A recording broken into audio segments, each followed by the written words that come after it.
You're listening to Briargrave Radio. Horror stories from the places the map forgot. I don't know when it started. I've tried to pinpoint the exact moment, the first time something felt off, but the memory keeps slipping away from me like water through my fingers. All I know is that one day, I looked into a mirror and saw someone standing behind me. And when I turned around, there was no one there. It wasn't dramatic. No cold breath on my neck. No sudden jolt of fear. Just a shape. A presence. A person who shouldn't have been there. At first, I told myself it was stress. I'd been working long hours, barely sleeping, eating whatever I could grab on the way home. You know how it is. Your brain starts filling in shadows, making patterns where there aren't any. That's what I wanted to believe. But reflections don't lie. They show you what's really there, even when you don't want to see it. The first time it happened, I was brushing my teeth before work. I leaned over the sink, rinsed my mouth, and when I looked up, I saw a figure standing behind me in the mirror, not close, 6 or 7 feet back. Just far enough that I couldn't make out the details. Just a silhouette. I froze. My body didn't even react the way it should have. No adrenaline, no panic, just this strange, hollow stillness, like my mind couldn't process what I was seeing. I blinked once, twice. The figure didn't move. Then I turned around, nothing. The bathroom was empty, silent. The air felt normal. No cold spots. No sense of being watched. When I looked back at the mirror, the figure was gone. I laughed it off, told myself it was a trick of the light, a shadow from the hallway, a reflection of something outside the window, anything but what it looked like.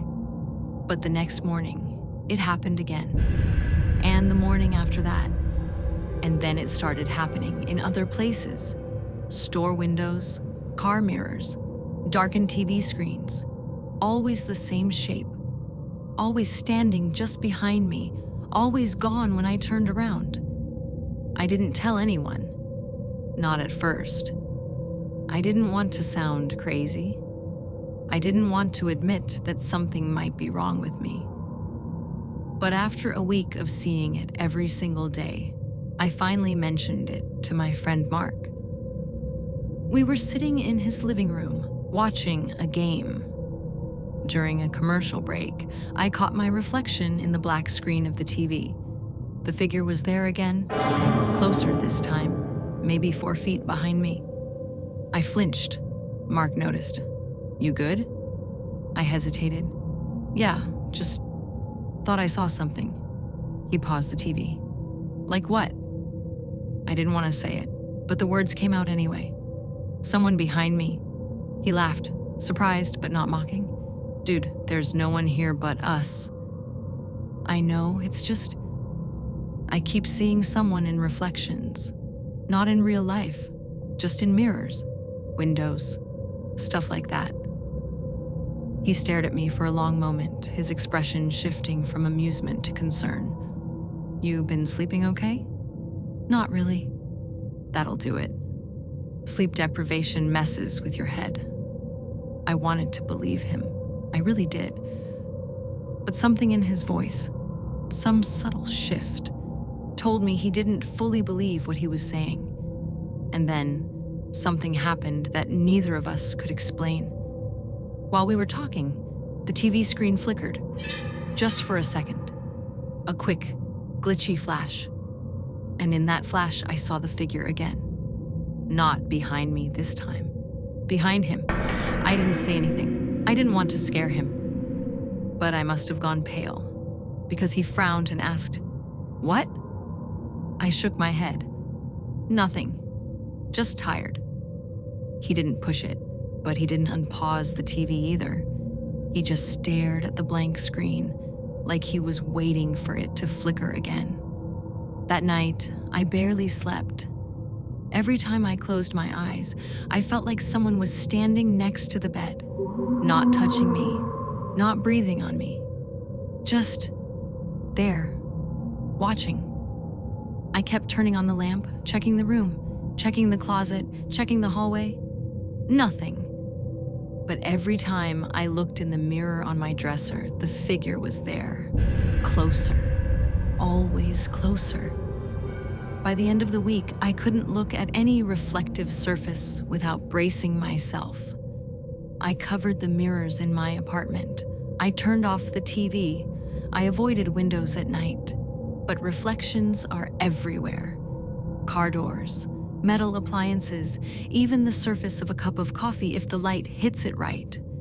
And no matter how hard I tried to avoid them, I kept seeing it. The figure, standing behind me, watching, waiting. I started noticing other things too. Small things, subtle things. My keys weren't where I left them. My bedroom door was open when I knew I'd closed it. The lights flickered at odd times. My phone would vibrate with notifications. But when I checked, there was nothing there. I told myself it was stress, anxiety, lack of sleep. But deep down, I knew something was wrong. Something was happening to me, or around me, or both. The worst moment came 2 nights ago. I was in the kitchen, washing dishes. The window above the sink was dark, reflecting the room behind me.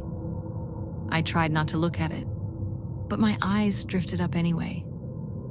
The figure was there, but this time, it wasn't standing still. It was leaning forward, closer to me than it had ever been.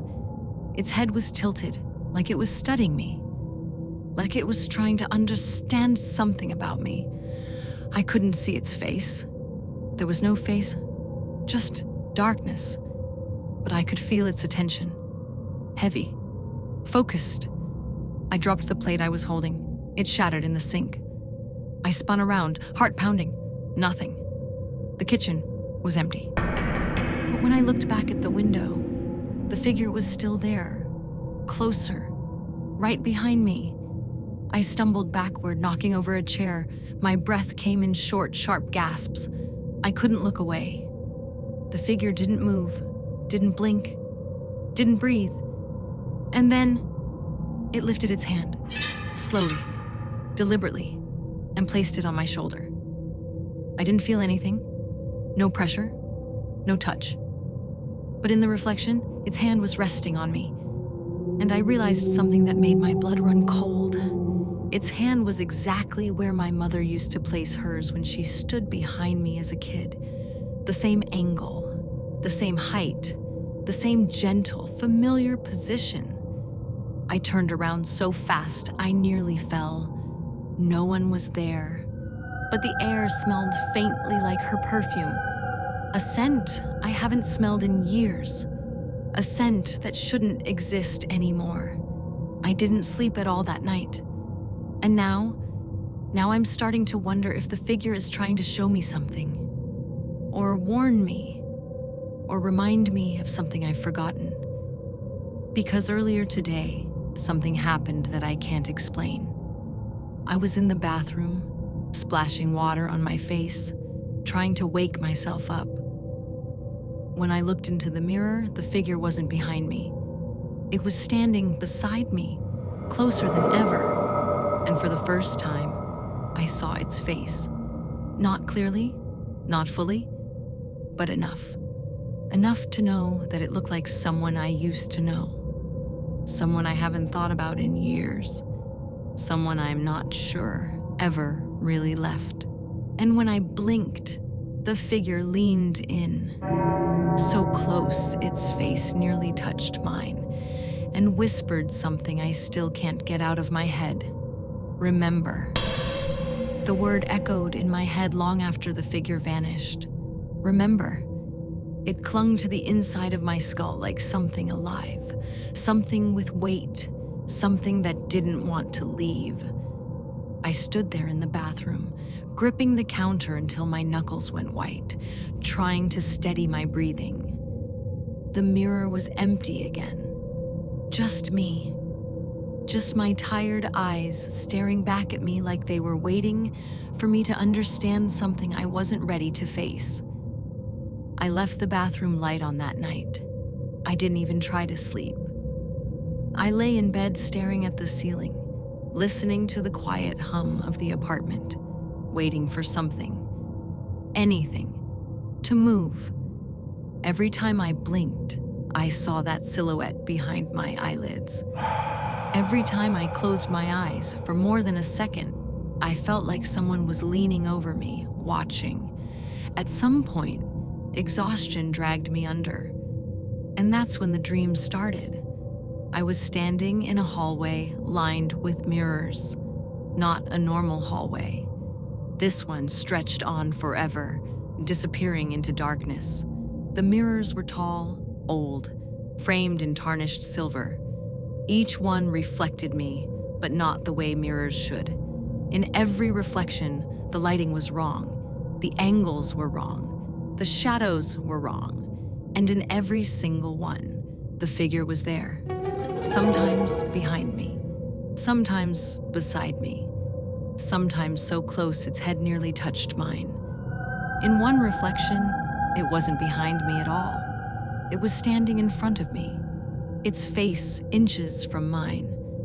I woke up gasping, drenched in sweat, my heart pounding so hard it felt like it might crack my ribs. The room was dark, but I could see the faint outline of the sheet covering the mirror on my dresser. The fabric shifted slightly, like something underneath had moved, but the windows were closed. No breeze, no draft. I sat up slowly, listening. The apartment was silent, too silent. Even the refrigerator sounded distant, muffled, like the whole world had been padded in cotton. I got out of bed and walked toward the mirror. My hand hovered over the sheet. I didn't want to look. I didn't want to see what might be waiting for me on the other side. But that word kept echoing in my mind. Remember. I pulled the sheet down. The mirror was empty. Just me. Just my reflection. Just the faint outline of the room behind me. I let out a shaky breath. Then the lights flickered. Once, twice.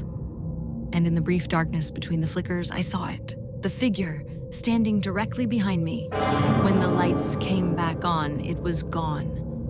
I stumbled backward, nearly tripping over the sheet on the floor. My chest tightened. My vision blurred.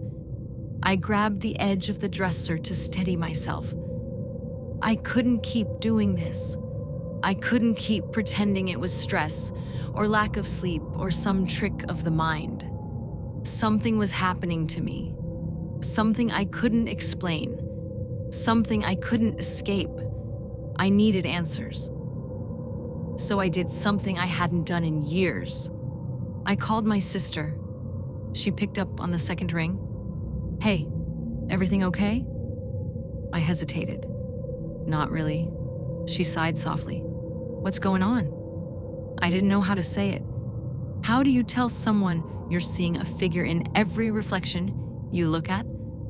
How do you tell them you think something is following you, watching you, whispering to you? But she must have heard something in my voice, because she said, "Is this about Mom?"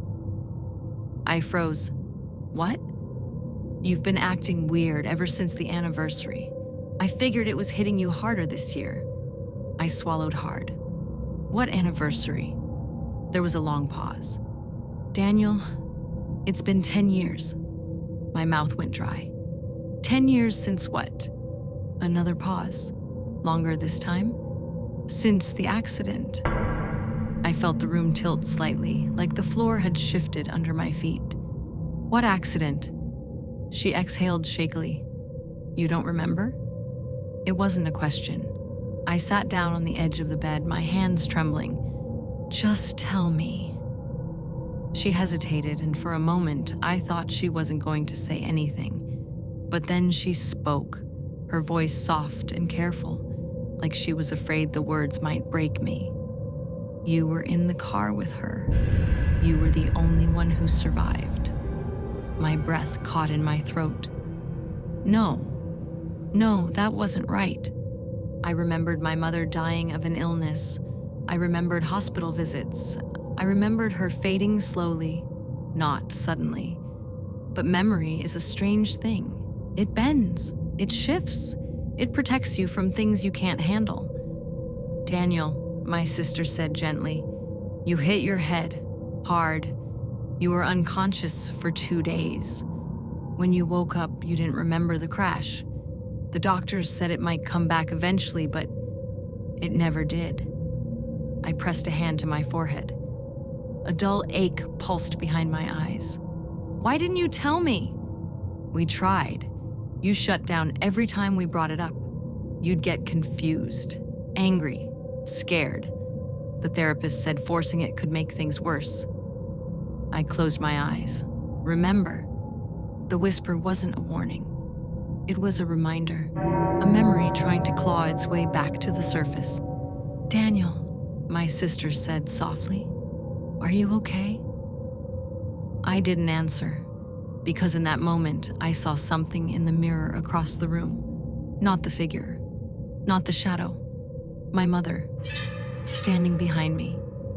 Her face pale, her eyes soft, her hand resting gently on my shoulder, exactly the way she used to. I blinked and she was gone, but the ache in my chest remained. I have to go, I whispered. Daniel. I hung up. The apartment felt different now, heavier, like the air itself was holding its breath. I walked to the mirror slowly, each step echoing in the quiet room. When I reached it, I stared at my reflection, just me. But I could feel something behind me, not threatening, not malicious, just present. I lifted my hand and touched the glass. It was cold, colder than it should have been. And then, in the faintest whisper, so soft I almost missed it, I heard her voice again. Remember? This time, I didn't flinch. I let the memory come. The rain, the headlights, the sound of metal twisting. My mother's hand reaching for me, her voice saying my name. And then, darkness. When I opened my eyes, the figure was standing behind me again, but it wasn't a stranger. It wasn't a shadow. It was her, or something that looked like her, or something that remembered her the way I did. I didn't turn around. I didn't need to. I just whispered, I remember. The figure didn't move, didn't speak, but the room felt lighter. The air felt warmer. And for the first time in weeks, I felt like I could breathe. I don't know if the figure is real. I don't know if it's a ghost or a memory or a part of me that broke 10 years ago and never healed. All I know is that I'm not afraid of it anymore. Because sometimes the things that follow us aren't trying to hurt us. Sometimes they're just trying to be seen. And sometimes they're the only part of the past we're finally ready to face.